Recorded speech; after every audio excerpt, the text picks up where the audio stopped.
So it is my great pleasure to introduce our next two guests. Sasha Cohen, an Olympic silver medalist in figure skating, 2006, has done TV commentary for Good Morning America, Yahoo Sports, and Inside Edition. She is currently employed as head of content at ZIG, Z-I-G. Sasha Cohen graduated from Columbia University in 2016 with a BA in political science, magna cum laude. She resides in New York with her husband, Tom May, and is on the board of figure skating in Harlem. Sasha's autobiography, Fire on Ice, was published in 2007, and in 2016 she was inducted into the U.S. Figure Skating Hall of Fame. Today, Sasha's going to be interviewing Jim Clash. Jim Clash is an adventure journalist who writes for Forbes, among other publications. At the Explorers Club, he is founder of the club's popular Exploring Legends interview series and a former director. He is also author of books including Forbes to the Limits and The Right Stuff, interviews with icons of the 1960s.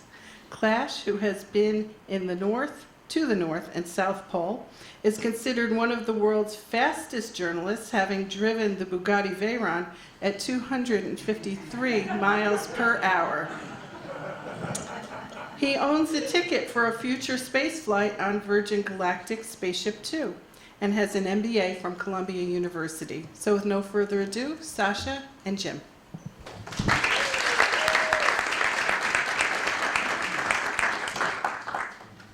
Thank you, everyone, for being here today. I promise you we have an exciting hour of conversation with my good friend and adventure journalist, James Clash. And, you know, I know why you're all here, and we've got a very interesting topic today, so let's jump into it. Jim, you're a journalist. We all know that. You're not an investment banker. $250,000 is a lot of money.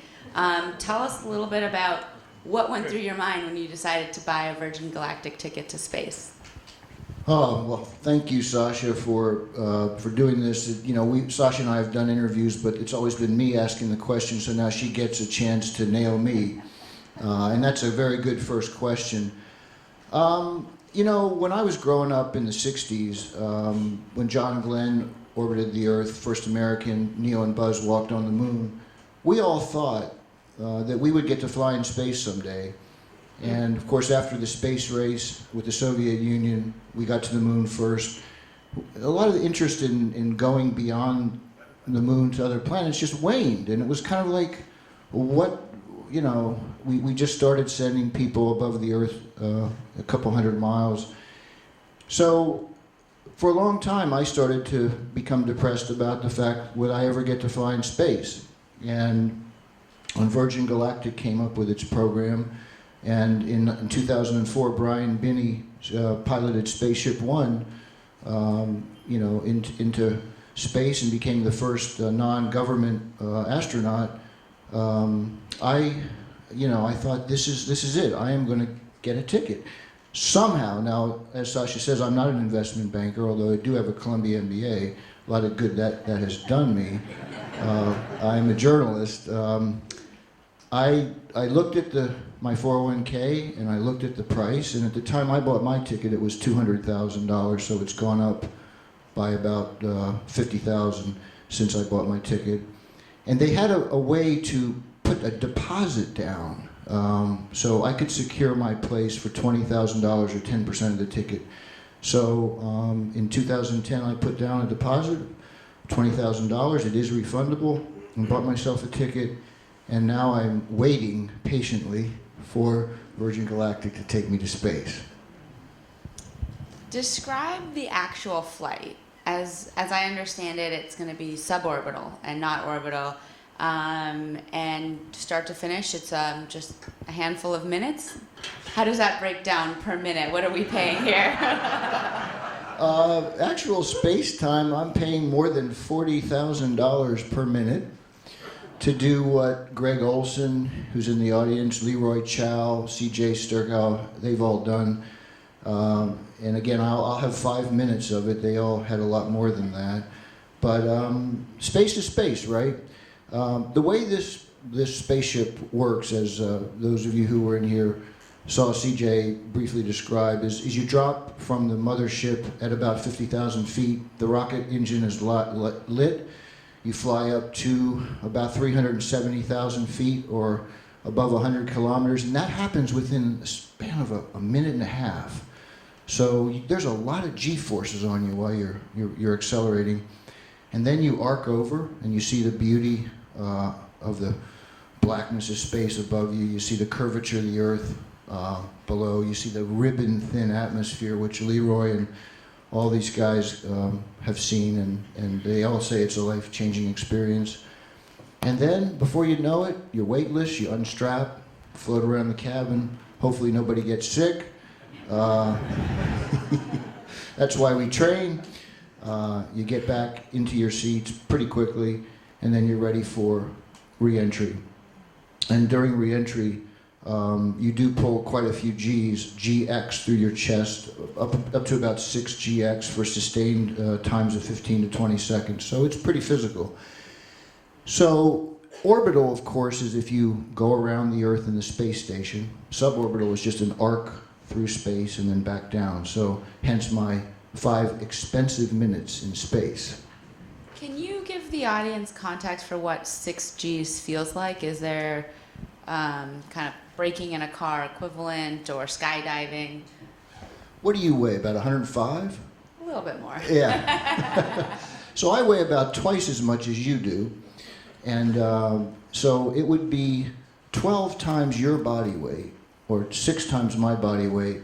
And it's hard to, but it would be like if a 1,200 pound person was sitting on my chest. Wow. And that's a lot. And we'll talk about my training, but when you're in a situation like that, you have to learn how to breathe almost through a straw while you're breathing. And it is, I can see some of these people who've been in centrifuges are laughing because they've done it. Not only that, but your face distorts quite a bit. But 6 Gs is a lot. So what does the training entail? And how often is it? And will it ramp up right before your actual trip? Well, Virgin Galactic doesn't have a required training regimen, but a lot of us, especially people like myself who are poor journalists, and there are not that many of us, most of them are, you've all seen the Brad Pitts and Angelina Jolies and all those people on the list. I've trained in 3 basic ways. The first thing I did was a high-altitude jet flight over Russia in a MiG-25 Foxbat, where we flew up to 85,000 feet above the Earth at Mach 2.6. And I felt a lot of the G's there. I saw the blackness of space, the curvature of the Earth, and the ribbon-thin atmosphere. But in Spaceship 2, I will be 4 times that high, and that will be space. So I'm familiar with the experience, having done that, and that will help me, but not as much as the other 2 things I've done to train. Another thing you can do, and some of you in the audience probably have done it, and I know the astronauts have done it, is weightlessness training, parabolic flight. In the United States, they have something called the KC-135, the Vomit Comet, and that's appropriately named because what you do is you accelerate up to about 35,000 feet, and then you drop to 25,000 feet in a controlled dive, and in that dive, that 30 seconds, you're weightless. And you can float around in the cabin. You can open bottles of Avion and get the marble coming out into your mouth, and you can do flips in the air. And we did all this. I went over to Russia and I trained in it was the Ilyushin 76, which is the equivalent of the KC-135. And they tell you beforehand to make sure that you don't eat an active breakfast. In other words, you want a passive breakfast, muffins and bland things, which I did. And they also tell you that about 1/4 of the people on the flight can become sick. So you're just terrified, of course. And my biggest fear was getting sick. So anyway, on the 10th parabola, everybody was looking pretty green. 4 people had puked. I see Sasha's mother just arrived. Hi, Galina. She's trying to sneak in. But it was a very I think it's important because if you're going to be weightless in Spaceship Two, you want to have experienced that sensation, and so I know what it feels like. I know when I unclip it. For example, when I was in the Ilyushin, when I pushed off the floor, I thought I needed to push off to go up in the air. Wrong. I just zoomed right up and hit my head on the ceiling because the last thing you touch and how hard you touch it determines your trajectory and how fast you go. Same thing when I was floating up near the ceiling, having a good time, all of a sudden the plane went back into its positive G climbing phase, and I felt like a rock down to the floor. Luckily there was padding on the floor, but these are all things that are important, I think, that will come into bear when I'm on the real flight. And I think the most important thing that anybody can do to train for this is to train in a centrifuge. And you all know what that is. It's this big arm that spins you around, and they can simulate within that all kinds of G-forces. In fact, they can simulate your whole flight. And that's where it struck me that the flight is only 5 minutes. You're in this rocket, it drops from the mothership. All of a sudden, you're climbing, a minute and a half later, you're in space. You're racked with all these Gs. You're trying to figure out where you are. You're disoriented. There's something called a GZ force, which goes through your head. We pulled 4 of those, which is 4 times your body weight. And that, you've got to do these clenching exercises to keep the blood in your brain. Otherwise, you'll pass out or gray out. You do kind of breathing. The astronauts know what that is out there. And it keeps you from graying out or from blacking out.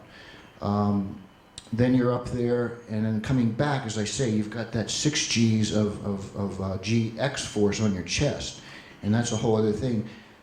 So my point, I think, with anybody who's bought a ticket or plans to buy a ticket, it's important that you train for this.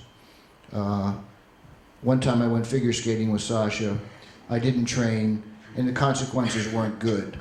I learned it's very important to train. And so I think the centrifuge training will, first of all, allow people to not be afraid of those forces when they hit your body on the rocket. Because, believe me, I've done a lot of stuff. We'll talk about some of it. But I've experienced a lot of G-forces, etc. I've never felt so much, I don't know, energy as I did in that centrifuge. And had that happened to me on a rocket, where I was nervous already, I would think the thing had blown up, honestly, or something was seriously wrong. So, again, I think it's important for all the astronauts to train. There was a big Spaceship Two crash about 2 years ago, I guess this Monday, October 31st. And when that happened, what went through your mind? Did you ever think about selling your ticket back? Who did you talk to? What were your questions? Oh, that was like someone had punched me in the stomach when I heard the news. I was at my computer and I saw it. And first, my immediate thought was for the pilots, were they okay? And at first, nobody knew. And as the news emanated more, it turned out that Alsbury had been killed and Pete Seabold had survived.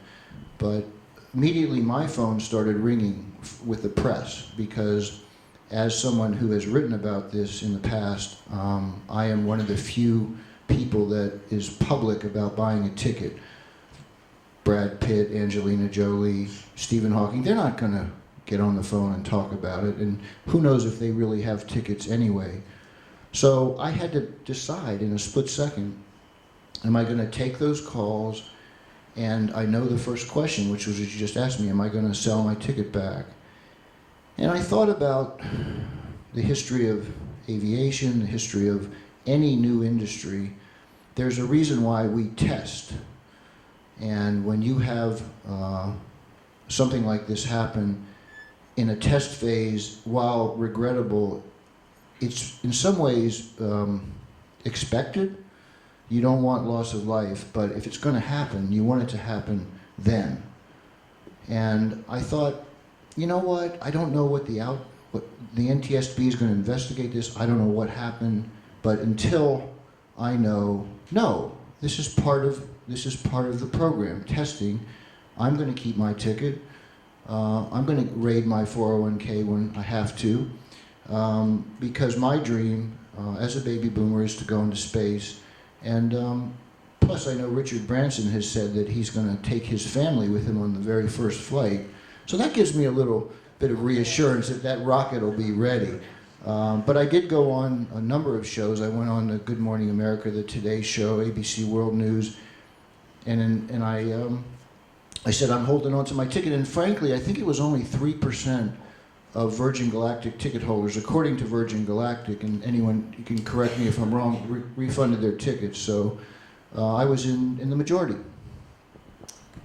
From this experience to dealing with fear in general in your stories and adventure journalism, how do you deal with fear? It seems to be a pretty integral part of your work. I'm sure I deal with it in my own way. We all deal with it differently. I'm sure when you went out to skate the long program at the Olympics in 2006, you had a way of dealing with that fear. I think for me, because I do this for a living, I take risks for a living. Number one, I'm a calculated risk taker, and I believe in the philosophy that real risk is different from perceived risk. Perceived risk is often people. I remember I dated a woman once who used to drive a car 80 miles an hour out to the Hamptons with her kid in the back seat, and wouldn't wear a seatbelt. And I thought, and she used to chide me for going out and driving an Indy car at 200 miles an hour. Well, the reality is the perceived risk with my experience was much higher than the real risk. Had I wrecked that car, I was in a very, very safe machine that was built to take those kind of crashes. If she got in an accident at 80 miles an hour on the Hamptons, on the highway, she was dead, and so was her daughter. So I try to look at real risk versus perceived risk. Luckily, I've only been hurt a few times. We can discuss one of those times later if you'd like. But I guess for me, this is weird, but I'm a journalist, and I see it a little bit like an actor might see acting. When I get in that race car or in the bobsled or when I'm skiing to the South Pole or whatever I'm doing, that's not me. That's some journalist, some guy doing it that I have to write about. And it takes the pressure off of me because it's not really me. It's some guy, some nut. And someone else that signed up to do the story. Exactly.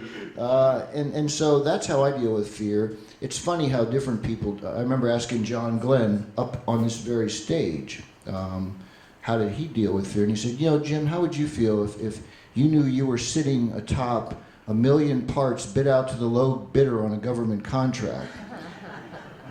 Virgin Galactic Spaceship 2 is privately built. It doesn't have a lot of working parts. It's a lot more manageable.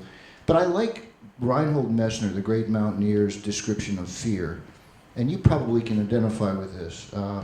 He said, "Fear is coming and coming when waiting and waiting, and going when doing and doing." And I think the hardest part of this Virgin Galactic trip for me is the waiting and waiting. I want to do and do. Speaking of which, when do you expect to go? Well, again, we heard CJ earlier say that probably Branson will fly next year. He's number 1 on the list. I'm number 610. So if you figure they fly a couple of flights a week once they really get going, because it's all reusable stuff, I think I'll fly by 2019. My biggest fear, and I'm just written a story for Esquire magazine about this, and it won't be out until God knows when, but I had to answer these questions internally, and my biggest fear really is a stock market crash, because I have to raid my 401k when it happens 90 days before my flight. So, but I think realistically by 2019. Let's shift a little bit and talk about your 5 biggest adventures and how you anticipate ranking your Virgin Galactic spaceflight among them. Well, I can talk about some of my adventures, but I can tell you right now that the number one adventure for me will be the Virgin Galactic flight, because it is the culmination of a lot of dreams and whatnot since I was a kid. I think if I had to talk about top five, and I love driving really fast. I've driven 13 cars above 200 miles an hour, and I'm still alive. Most people have never experienced 200 miles an hour. It's fast, and it's hard to get up to that speed because of the amount of road you need to burn up to get that fast once you're above 190. But I would definitely rank my Bugatti at 253 miles an hour in the top five. That's a third of the speed of the sound on the ground. It's pretty quick. At that speed, people ask me, what's it like? And I always tell them it's like being in a silent movie ridiculously sped up, because there's no sound. You're in this very quiet luxury $2.5 million car, and by that point you're not accelerating anymore. You're at 250 miles an hour. It's pretty fast. When you know you're going fast is when you have to slow down. Hopefully you don't slow down too quickly. That's what kills a lot of people when they hit a post or something. But in the Bugatti, I remember starting to slow down. I thought, oh man, I'm only going, must be down to 100, and I looked at the speedometer, I'm still 180. So that would be in there. I'm driving an Indy car, averaging a lap at 200 miles an hour at Texas Motor Speedway in an Indy car would be. People say there's a difference between K2 and Mount Everest. There is. Mount Everest is the highest mountain, but K2 is a lot more difficult. And I would say my drive in the Indy car was more like a K2 kind of an experience, because it's really difficult. The Bugatti, though, is what everybody wants to hear about. 253, that's the big number. I think the most violent thing I've ever done, most people would disagree here, but I rode in a bobsled with the Olympic team, and that is insane. These people are crazy. Your sport is a little milder if you do it right, but the bobsled is insane. And we were pulling 6 Gs within a span of a split second in one corner, and then we were pulling 4 Gs a different way in another corner. And I honestly, after I'd say 5 seconds in that sled, I wanted to get out, and I couldn't. I was stuck for the next 50 seconds in that. It's a machine that's basically just a fiberglass shell. There are no seats, there are no seat belts, there's no nothing. There's 2 handles between your legs you grab. If you're the brake guy, which I was, it was the 2-man, and all of a sudden you take off, and we were at Lake Placid, so it's one of the tougher tracks. And when I was done with that, I couldn't walk straight for a couple of days. These guys do it 4 times a night. I would have to say climbing the Matterhorn was one of my great experiences, because it's a beautiful mountain, but it's a very crowded mountain, like a lot of mountains are today. And unfortunately, I titled that story "Crowds in the Clouds," but it was a great experience in mountaineering for me. The MiG flight, which I described earlier, would have to be up there. And then I think, honestly, bullfighting and getting shot by a .38 caliber bullet point blank, those were pretty interesting experiences. And skiing to the South Pole and swimming at the North Pole without a wetsuit. Now you're just bragging. No. Well, there was an old Seinfeld episode about shrinkage. I never recovered from that, and that was in 2000. So after such a tremendous life of adventures and your upcoming space flight, what's there left to live for? What could possibly be next? Triple Lutz. No, honestly, that's a good question, because again, part of my life is not only doing these things, but interviewing the great people who've done them, including yourself, including Reinhold Messner or Neil Armstrong or Buzz Aldrin or Leroy Chiao or Greg Olson or any of these heroes of mine, and I do it in the rock and roll. But I would say I would love to interview Paul McCartney. That would be kind of like on my bucket list. I've done the Who's Townsend, and I've done Ian Anderson and Grace Slick, but I would like to interview Paul McCartney, one of the Beatles. In terms of things, physical things. Gee, if this thing progresses enough, maybe I'll get to do a spacewalk. Speaking of interesting people that you've interviewed, who are your favorite people that you've interviewed here at the Explorers Club? It's a long list, but you're number one. Obviously. That's the right thing. Present company excluded. We did that up in the trophy room. Sasha was in Exploring Legends with me, and she was fascinating in her. I mean, she's much more fascinating than I am. I'm very grateful that she agreed to play the other part here. But I would say Buzz Aldrin. I had Buzz in here on Mother's Day a couple of years ago, and you know, Buzz loves to talk about Mars. He doesn't want to talk about anything else. And of course, the audience, they want to hear a little bit about he and Neil's experience, that little thing they did in 1969. And so I know Buzz, and I set him up before the interview, and any of you guys who are in the audience will remember this. But I introduced him, I said, now, guys, we got a real rock star here today. And everyone went, yeah. And I said, Buzz, you're a rock star, right? And he goes, yeah, sure. And I said, and we're gonna do a rock concert for these people out here, right? And he goes, yeah, sure. And I said, but Buzz, you know the rule of concerts. And he said, no, what is it? And I said, you gotta play the oldies first. And he said, oh. And I said, that means, will you give us a few minutes about the moon before we move to Mars? And he goes, okay. And he gave us 20 great minutes about that. I think Neil Armstrong, I got to interview him after waiting for 12 years. He was a fascinating interview, very, he's not a reclusive guy. He's just kind of doesn't like to talk about it. He feels he's said what he said. Reinhold Messner, the great mountaineer I've interviewed, he was a great interview. I think one of my best interviews was Edward Teller, the physicist who designed the hydrogen bomb. He was the late Edward Teller.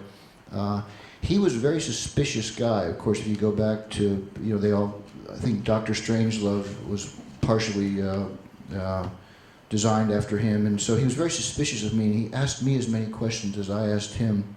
But he was also kind of charming. You know, at one point I asked him, I said, you know, do you think you will go to heaven? He said, I do not think I will go to hell, but I will go to purgatory, but I will not spend a lot of time there.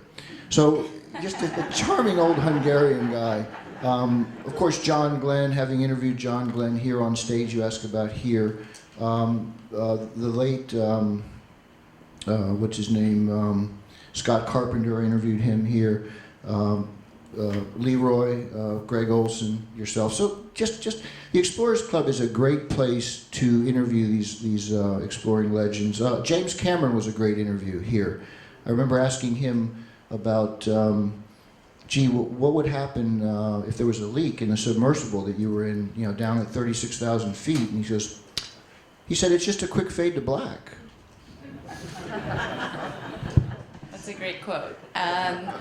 We spoke a little before the interview about Mars, and as you grew up as a child, really thinking that at some point in your life it would be partly colonized and perhaps someday you could go. Talk a little bit how you've seen that story change, and I guess what Mars means to the space community. I think it's very important that we send humans to other planets. It's great that we've sent rovers there, and we've done, I mean, the pictures we get are amazing, but you don't get the tax dollars behind you unless you send a man or a woman, and that's evidenced by what happened when we did with Apollo. Again, like I said, I think we got complacent after we won the Cold War space race with Russia, and a lot of the plans were scrapped. You know, during the height of the Cold War, we spent almost 5% of the GNP on space. Now it's less than 0.5%. So you can imagine how much cutting has had to be done.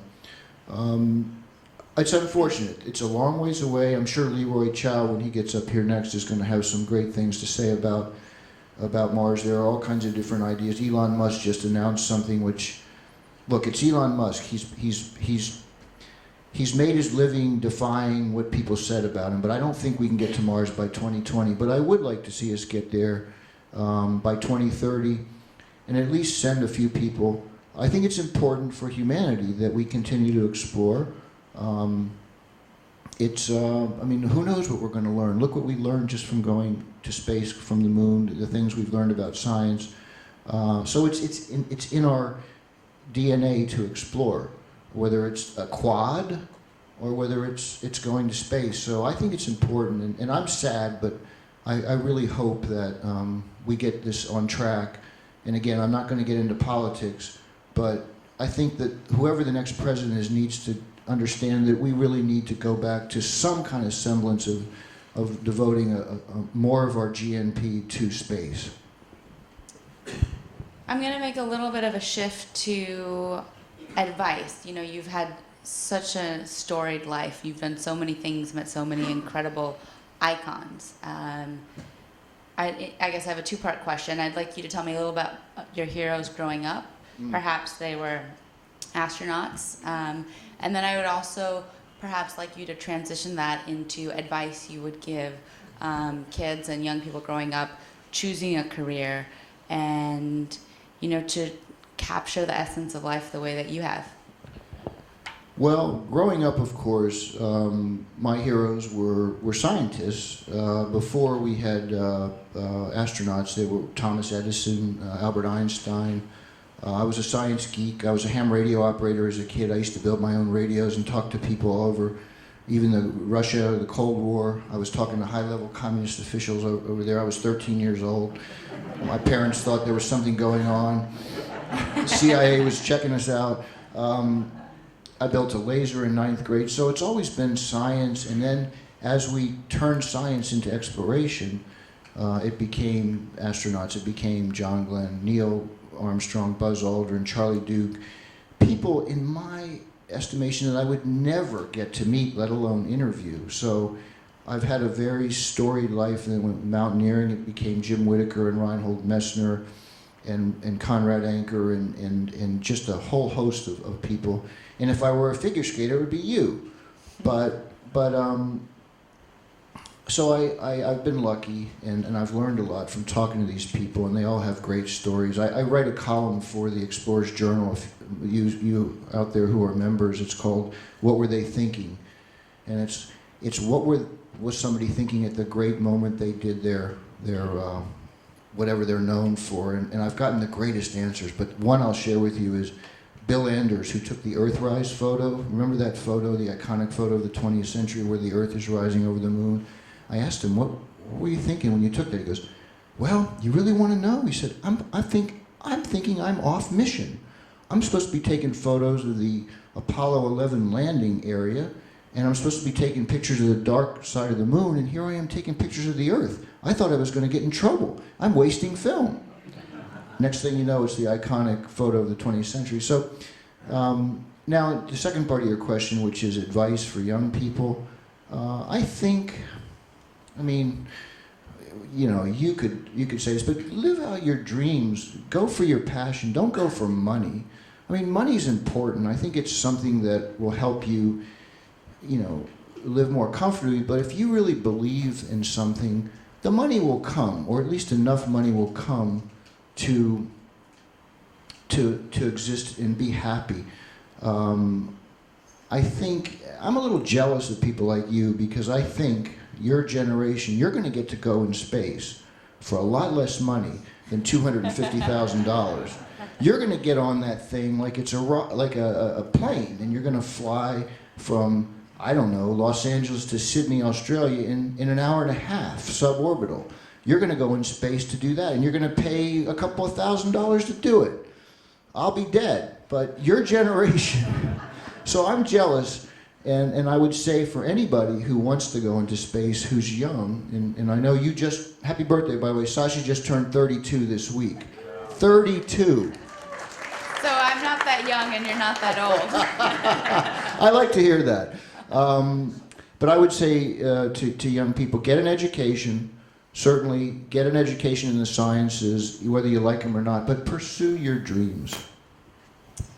And speaking of that potential 1.5-hour flight from New York to Sydney, if you were going to give a pitch to people in this room to buy a Virgin Galactic ticket, what's your best sales pitch?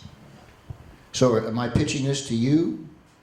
Maybe the room, maybe someone, you could get one Okay, taker. so there's all generations, so there's all different age groups here. Now, if I'm pitching it to you, I'm telling you, first of all, it's the greatest experience you'll ever get, and I know you didn't grow up in the space race, but wait a little while before you buy your ticket, because the prices are going to come down. The prices are going to come down. To people my age, I would say, if you're interested, I mean, $250,000, it's a lot of money to the average person, but imagine there are fewer than 500 people who have flown in space. 500 people. And you can be one of those people for 250 grand. Scrimp and save, spend, buy a ticket. If you're my age, now, if you're Sasha's age, or we had a youngster in here, just wait. Prices are going to come down. But I think that view of the Earth, that blackness of space with the sun over here, and then the ribbon-thin, beautiful, curved blue atmosphere hanging over the Earth. And by the way, even when I was in the MiG, that view of the atmosphere, it's so thin, it's like the skin on an apple. As you go higher, and these guys later today will tell you about it, it becomes even more pronounced. That's the other thing. We really need to take care of our atmosphere and the Earth, because there's not much protecting us from what's out there. Well, I think I want to open the room up for questions. Does anyone have a question? Let's see. I think we may need to. Yeah. Give you this one.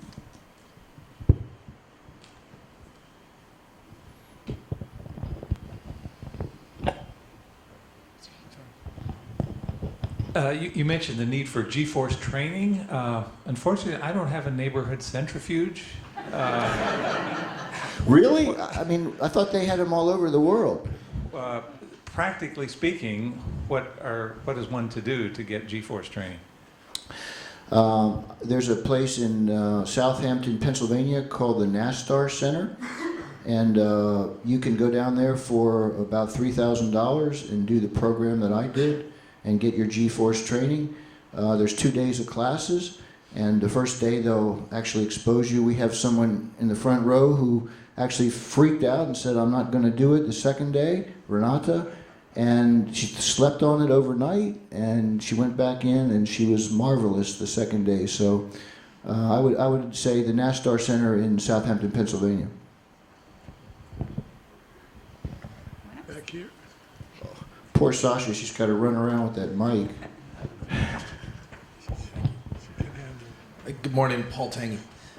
Thanks for sharing your experiences about some of these rare aspects and emphasizing the commonality of things like space and our planet.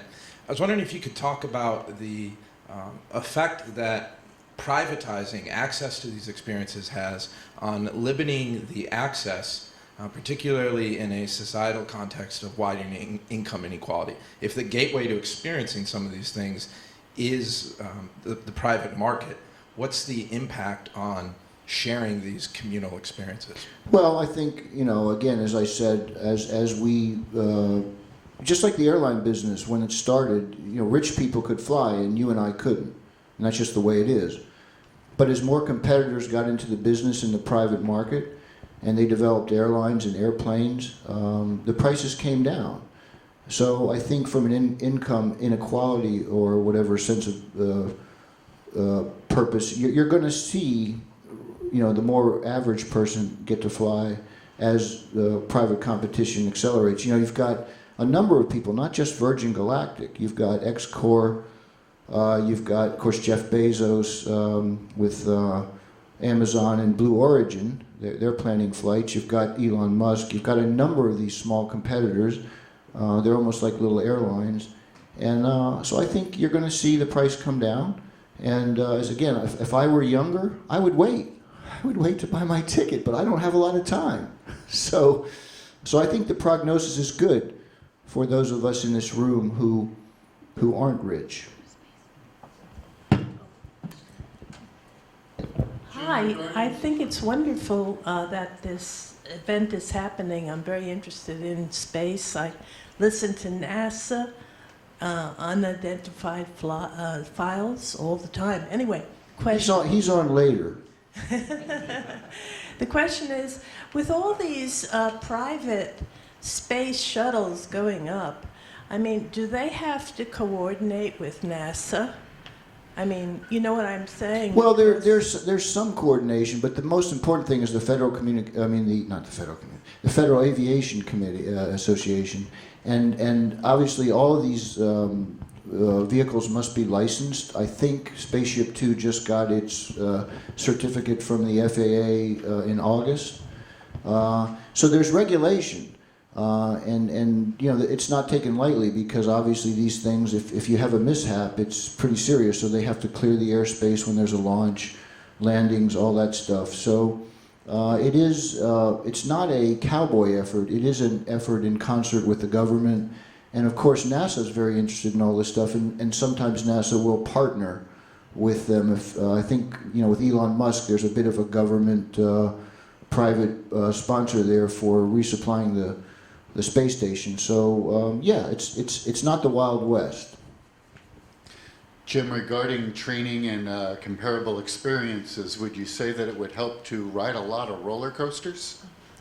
Well, I got to tell you, with Sasha's sister, actually, she was an intern with me at Forbes a few years ago, and we rode the top, the one in across the river in New Jersey, the King de Ka.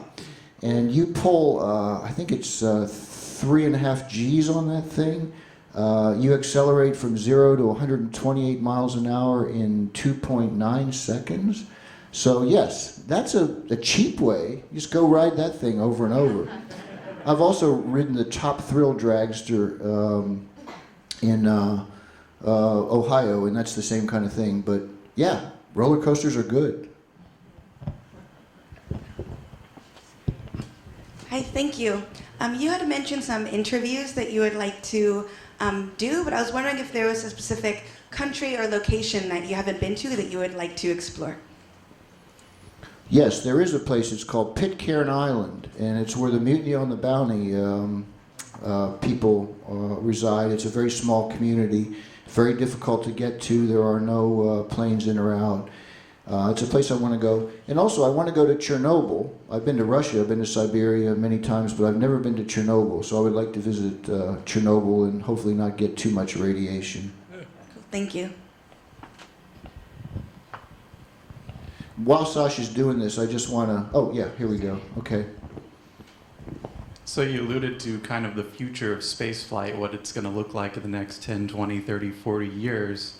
So we've got all these private companies getting into it. You've got governments. We haven't seen too much internationally, but as someone experienced in this area, how do you see it playing out? Like, we've got Planetary Resources that wants to mine asteroids. We've got Elon Musk who wants to go to Mars. We've got Jeff Bezos who just wants to put people in space. So how is NASA going to respond to this, and what's it going to look like in 10 years, 20 years, 30 years? Well, if I knew that, I would be a rich guy. I could just buy futures for all these stocks. I think, though, what you're saying, though, it's all good. It's all a good thing that there are that many people interested, that there's that much competition. Some will fail. Some won't be successful, and so the others will take up the slack. But again, I am encouraged by all that competition. And again, I say all you millennials, it's good for you. You're going to fly. One more question I think we have time for. Yeah, here. Yeah, so I just wanted to ask, you've had the privilege of being able to interact with a ton of people who have had firsts, you know, be they mountaineers or astronauts or anything like that. So what I was wondering is, have you noticed some sort of commonality between their personalities, something that is sort of collected them all behind some sort of search for a first or an attempt at that? They're all nuts. No. No, I think, again, both John Glenn and James Cameron told me when I asked them, what is exploration? And they said it's curiosity in action. And I think most of the people who've done this stuff, they are very curious people who are willing to take a bit of a risk, whether it's an astronaut or a deep sea diver or an Olympic figure skater, to feel, to experience something different. And they're also rather good about looking at perceived risk versus real risk, and they're able to differentiate between the two. Now, I don't know if we have much more time. I think we're almost done, but I'm going to ask Sasha one question. Yeah, we've got one question I'm going to ask Sasha. Because very few of us will ever stand on an Olympic podium, but I want to ask Sasha Cohen, what was it like standing on that Olympic podium representing the United States back in 2006 in Torino? It was surreal, but not perhaps for the reason that you would think. Standing on the podium at the Olympics signified the end of a training cycle, of a dream. It was a culmination of my life, and I couldn't ever really imagine the days after the Olympics. I, in theory, knew that 2006 of February 28th would come and pass, but I couldn't understand what life would be like on the other side. So standing on that podium, seeing the U.S. flag, seeing friends and family in the stands, and I just what am I going to do tomorrow? The end. And that has kind of been this guiding light and question for me in the decade since, and I am still waiting to find that same nugget of purpose that I had training for 20 years to be an Olympic athlete. But you have done amazing things since then. You've graduated magna cum laude from Columbia University, and I have to think, for you, being a little bit older as a student must have been a little challenging. Also, just being a formal student, didn't you learn a lot when you were in high school? Weren't you privately taught because you lived your life kind of in reverse? I was homeschooled since I was 12. I only went to school for 4 hours a week privately with tutors, and I was given a light load of homework. Instead of essays my senior year in English, I would keep a journal at the Olympics. So I came not completely prepared to Columbia and learned a lot along the way. And going to school at 27, 28, you take what you love. And I was taking philosophy and art, history, politics, and it was an amazing experience. And slightly sad that it's over. If your husband, your new husband, Tom May, said, Sasha, for Christmas, I got a ticket for you to go to space on Virgin Galactic with me, what would your reaction be? Can we go on the same flight as Jim? Oh, that's sweet. But really, would you do it? I would do it. I may need to go skydiving first and just cross that off the bucket list, but I'm certainly like you. I'm curious, I'm an adventurer, and I just want to consume and experience everything.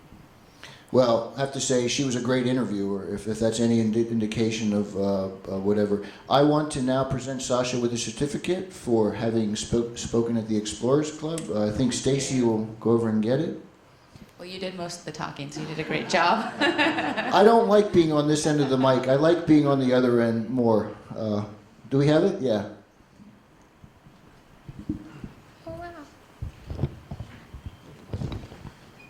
So I just want to say, everybody that speaks at the Explorers Club gets one of these. I believe Sasha already has one, having been the Exploring Legends, but she's going to get another for doing this interview, putting up a great. So let's have a big round of applause.